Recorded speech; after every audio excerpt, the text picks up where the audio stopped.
고흥군이 집합 금지 명령을 어긴 지역민 28명에게 과태료를 부과하기로 했습니다. 위반자 가운데에는 일가족 17명이 모여 제사를 지냈거나 지인 11명이 사적 모임을 가진 것으로 나타났습니다. 순천시가 고령 친화도시 조성에 본격적으로 나섭니다. 동부권에서는 최초로 세계보건기구 WHO 인증을 추진하는 등 관련 사업에 속도가 붙을 것으로 전망됩니다.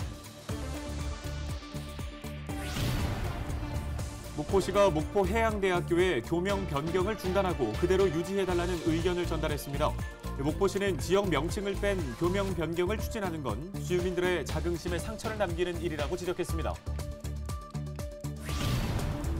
전라남도교육청이 폐교 활성화 사업에 나섰습니다. 오는 2024년까지 사업비 50억 원을 투입해 캠핑장이나 로컬 푸드 판매점, 체육시설 등을 조성할 계획입니다.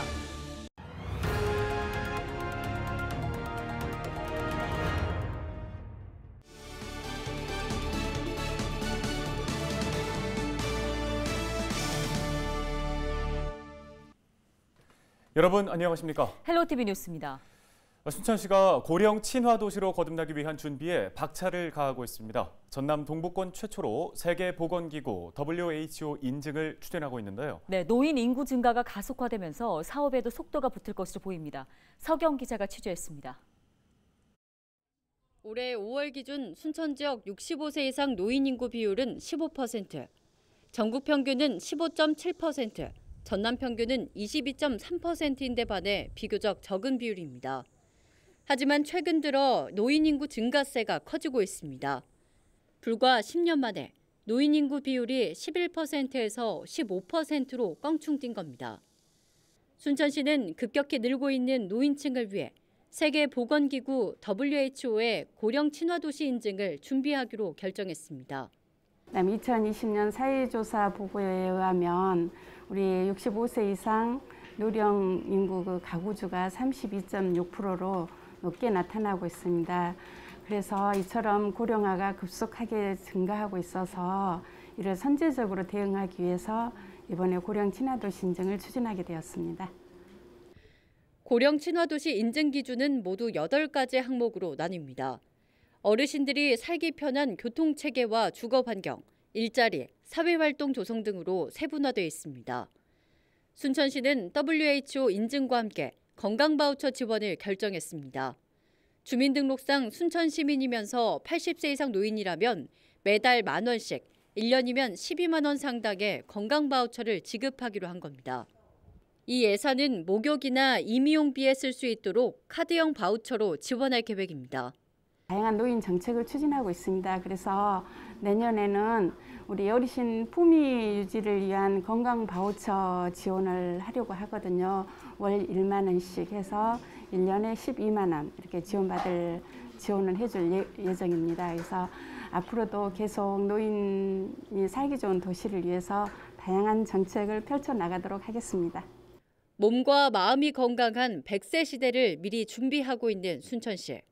시정부 차원에서는 갈수록 늘어가는 노인복지 수요에 능동적으로 대처하면서 어르신들의 실질적인 삶의 질 향상에 보탬이 될 전망입니다.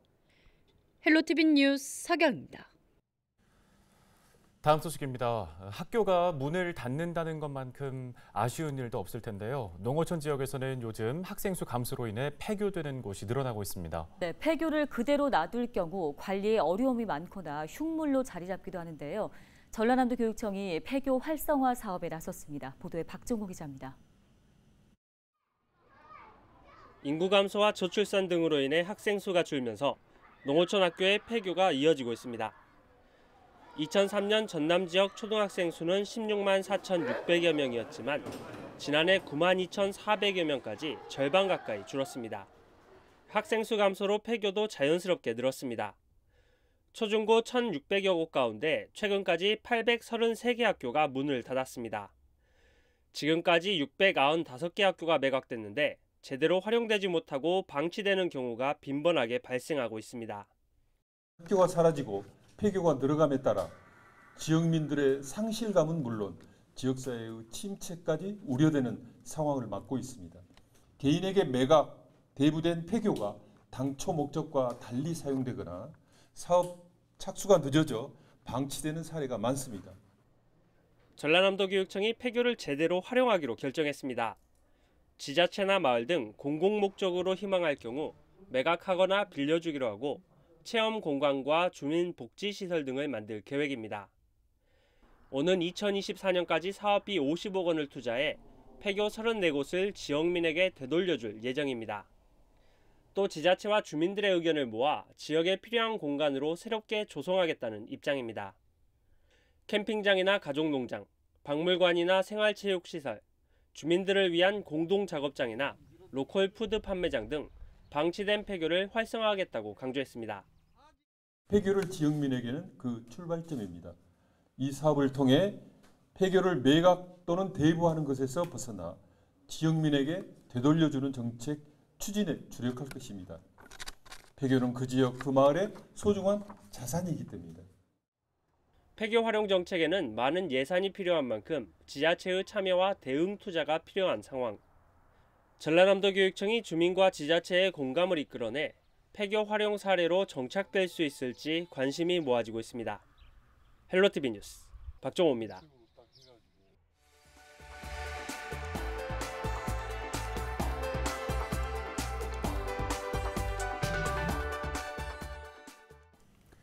다음 소식입니다. 목포에서 코로나19 확진자 2명이 추가로 발생했습니다. 신규 확진자는 가족관계인 20대와 10대 여성으로 82번과 83번 확진자로 분류됐습니다. 목포시는 확진자 2명을 전북 남원의 호남권 생활치료센터로 이송하고 동선과 접촉자 파악에 나섰습니다. 26일 오전 광양에서는 코로나19 확진자가 1명 추가됐습니다. 광양 128번 확진자 A씨는 지난 23일 확진된 광양 127번과 접촉해 감염된 것으로 추정되고 있습니다. 광양시 보건소는 A씨의 가족 가운데 1명이 최근 해외에서 입국한 뒤 자택에서 자가격리를 하고 있어 또 다른 감염 경로일 가능성도 열어두고 있습니다. 지난 22일 입국한 A씨의 가족은 자가격리 전 검사에서 음성 판정을 받았으며 A씨의 확진으로 현재 추가 검사가 의뢰된 상태입니다. 고흥군이 집합 금지 명령을 어기고 지역에 코로나19를 확산시킨 위반자들에게 과태료를 부과하기로 했습니다. 고흥군은 역학조사관이 확진자 동선과 접촉자를 파악하는 과정에서 집합 금지 명령을 어긴 것으로 확인된 공무원 4명을 포함한 28명에게 과태료 10만 원을 부과한다고 밝혔습니다. 특히 솔선수범하지 못한 공무원 4명에 대해서는 과태료와 함께 훈계 조치를 내렸습니다. 위반자 가운데에는 일가족 17명이 모여 제사를 지냈거나 지인 11명과 함께 사적 모임을 가진 경우도 포함되어 있습니다. 학교의 이름을 바꾸기 위한 절차에 들어간 목포해양대학교에 목포시가 지역명을 그대로 유지해달라는 의견을 전달했습니다. 목포시는 70년 역사를 지닌 목포해양대학교가 목포를 뺀 교명 변경을 추진하는 건 지역 주민들의 자긍심에 큰 상처를 남기는 일이라고 지적했습니다. 그러면서 지방대학이 학생 유치에 어려움을 겪는 이유는 단순히 지역명이 아닌 저출산 등 복합적인 원인이 작용하고 있는 만큼 학교 스스로 개혁을 통해 돌파해야 한다고 강조했습니다. 목포해양대학교는 신입생과 해외 유학생 유치를 위해 지난 18일부터 시민들을 대상으로 교명 변경 선호도 조사를 벌이고 있습니다.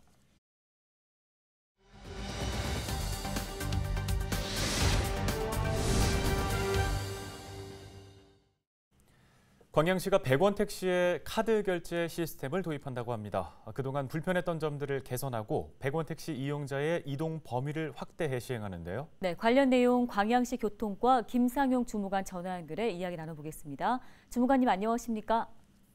안녕하십니까. 광양시청 교통과 김상용 주무관입니다. 네, 앞서 전해드린 것처럼 광양시가 100원 택시 카드 결제 시스템을 도입한다고 들었습니다. 관련해서 그동안 불편한 점이 있으셨다거나 하던지 시스템을 도입하게 된 계기가 궁금합니다. 우리 광양시는 교통약자 및 교통취약지역 주민들이 더욱 편리하게 100원 택시를 이용할 수 있도록 하기 위해 100원 택시 전용 카드 및 정산 시스템을 오는 6월 1일부터 도입하게 되었습니다. 시스템 도입 전에는 매월 초 일회용 바우처 쿠폰을 읍면동 사무소를 통해 이용자에게 직접 전달하는 불편함이 있었습니다. 또한 택시 사업자가 이용객이 사용한 바우처 쿠폰을 모아서 시에 수기로 보조금을 청구하는 등 불편함이 있었는데요. 시에서는 이러한 점을 해결하고자 카드 결제 시스템을 도입하게 되었습니다. 네, 기존에 있었던 불편 사항들을 개선하기 위해서 이번에 카드 결제 시스템을 도입하게 됐다는 건데 이 시스템은 어떻게 운영이 되는 건가요? 네, 100원 택시 이용 대상은 버스가 다니지 않거나 읍면동 소재지에서 버스 승강장까지 거리가 500m 이상으로 교통 접근성이 취약한 마을 주민을 대상으로 합니다. 이용 대상자는 관할 읍면동 사무소에 방문하여 카드를 전산 등록 후에 사용할 수 있으며 금액은 매월 자동 충전되게 됩니다. 이용자는 목적지에 도착 후 100원을 지불하시고 100원을 제외한 나머지 금액은 교통카드로 지불하시면 됩니다. 사용 시 주의사항으로는 해당 월에 사용하지 않은 금액은 소멸되어 이월하여 사용할 수 없다는 점과 카드 분실에 따른 신규 카드 발급 시 본인 부담금이 5,000원 발생한다는 점으로 교통카드 사용 시 이 점 반드시 유의하시길 부탁드립니다. 네, 주무관님 끝으로 앞으로 어떤 계획 갖고 계십니까?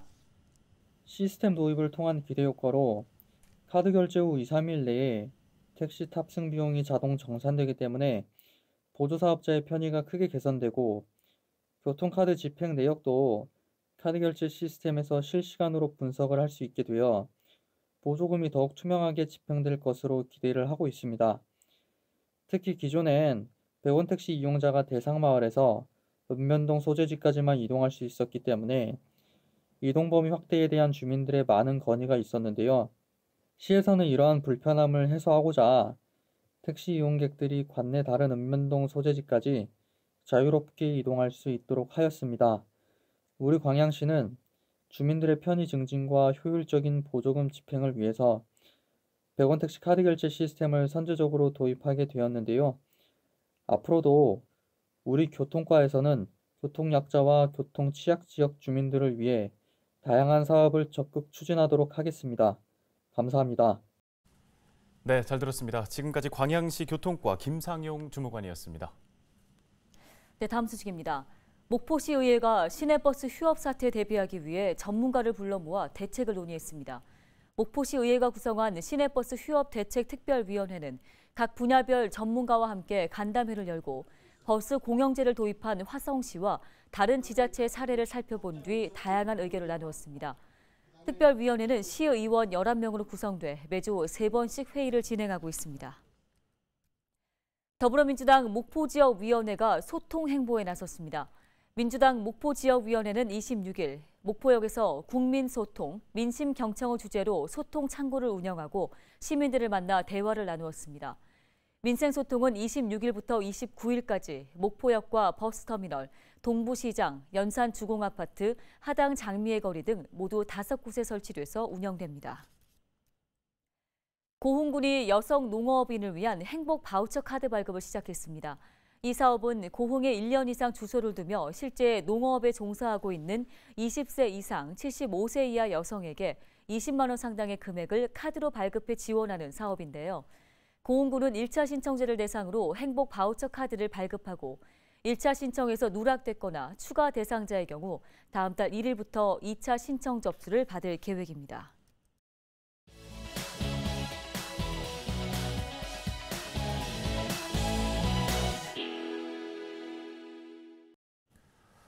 농촌 지역에서는 인구가 줄면서 일손도 많이 부족한 상황입니다. 최근 들어 지자체는 물론 다양한 곳들에서 일손 돕기를 시작하고 있는데요. 네, 전남에서는 전남자원봉사센터가 그 중심에서 다양한 일손 돕기를 진행하고 있습니다. 허강숙 전남자원봉사센터장을 일손 돕기 현장에서 직접 만나고 왔습니다.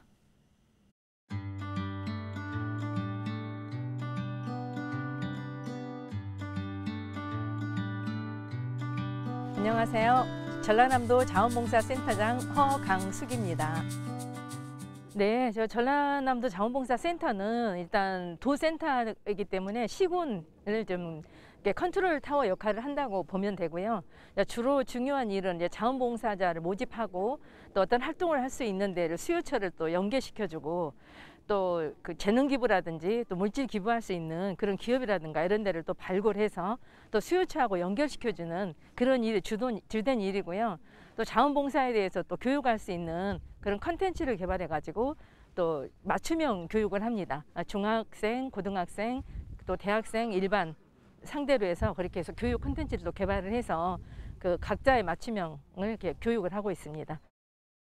일단 그 자원봉사 1순위 필요한 곳은 요소요소에 다 있다고 생각을 하거든요.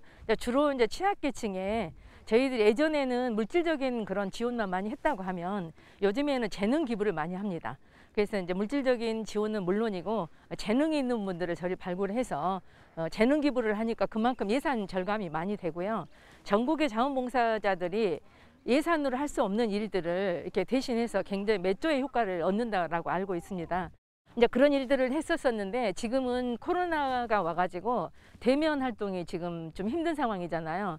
그래서 이제 오늘 같은 농촌 일손 돕기의 경우도 코로나19로 인해서 지금 외국인 근로자가 많이 부족한 상황이잖아요. 그래서 농촌의 일손이 많이 부족하다고 합니다. 그래서 저희들이 이제 예산을 많이 이쪽으로 전용을 해서 농촌 일손 돕기를 오늘 하고 있는 거고요. 그 외에도 이제 여러 가지 기업과 연계해 가지고 많이 또 봉사를 합니다. 이번 농촌 일손 돕기 같은 경우도 지금 기업하고 많이 연계를 해서 지금 하고 있습니다. 오늘 같은 경우는 이제 남도사랑 봉사단이 이제 전국 우리 22개 시군에 우리 도만에 봉사단이 조직이 돼 있거든요. 그래서 이제 해남에 있는 남도사랑 봉사단하고 오늘 하고 있는 거고요. 이제 그런 주요한 일들을 저희들이 중간 역할을 한다고 보시면 될 것 같습니다. 전남 22개 시군 이렇게 모두 법인화하든지 아니면 위탁 운영을 할 수 있도록 그렇게 하는 게 목표거든요. 근데 시군에 지금 많은 협조를 지금 구하고 다니는데 현재는 순천만 지금 법인으로 돼 있습니다. 그래서 이제 21개 시군이 법인화되는 게 이제 최고의 목표이고요. 그래서 이제 그거를 지금 하려고 하고 있고 또 하나는 자원봉사라는 게 아직도 홍보가 많이 부족한 것 같습니다. 그래서 자원봉사자들을 많이 이렇게 모집하고 또 등록하고 활동할 수 있도록 하는 그런 컨텐츠를 지금 계속 개발해서 하려고 하고 있고요. 또 기업이라든지 어떤 또 수요처 개발하는 것도 꾸준히 하고 있고요. 또 할인 가맹점이 지금 많이 부족해요. 그래서 시군별로 할인 가맹점을 또 많이 발굴을 해서 거기에 또 어떤 줄 수 있는 혜택이라든지 그런 인센티브를 좀 생각을 하고 있고요. 또 자원봉사자도 또 우수 자원봉사자를 많이 선별을 해서 어떤 시상이라든지 그리고 등급이라든지 이런 걸 지금 좀 조정을 해서 뭔가 봉사를 할 수 있는 그런 또 계기도 많이 마련을 해주려고 하고 있고요.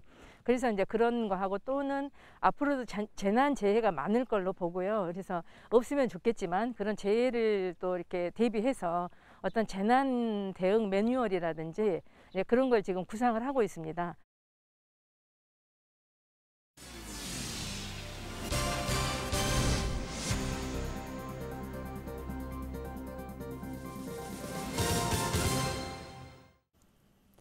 다음 소식입니다. 송귀근 고흥군수가 내년도 현안 건의를 위해 행정안전부를 방문했습니다. 송 군수는 지난 25일 간부 공무원들과 행정안전부 등을 방문해 시급한 지역 현안에 대한 특별 교부세와 내년도 정부 예산 지원을 요청했습니다. 고흥군은 송 군수의 이번 방문으로 장애인형 국민체육센터 건립 등을 위한 올 상반기 특별 교부세와 재해 위험지구 정비 등을 위한 내년도 정부 예산 지원에 긍정적인 답변을 얻었다고 밝혔습니다. 전라남도가 지역의 대표 음식을 가정에서 즐길 수 있는 가정 간편식을 온라인 쇼핑몰 남도장터를 통해 판매를 확대하기로 했습니다. 최근 가정 간편식 시장은 연평균 16% 성장했으며 이른바 혼족과 1인 가구가 늘고 코로나19로 비대면 문화가 확산되면서 가정 내 조리나 가정 간편식 수요가 크게 늘고 있습니다. 지난해 남도장터를 통해 판매한 가정 간편식 매출액은 1억 3천만 원으로 2019년 300만 원보다 42배 증가했습니다. 현재 남도장터에는 35개 업체가 52개 상품의 가정 간편식을 판매하고 있습니다. 60세부터 74세까지 고령층의 코로나19 예방접종 예약률이 58%대에 머물고 있습니다. 이번에 접종을 놓치면 10월에나 다시 순서가 돌아온다고 하는데요. 네, 방역당국은 본인의 안전과 가족의 건강, 또 공동체의 일상 회복을 위해 반드시 예방접종을 받아달라고 신신당부했습니다. 예약 마감은 6월 3일까지라고 하니까요. 서두르시는 게 좋겠습니다. 뉴스 마치겠습니다. 고맙습니다.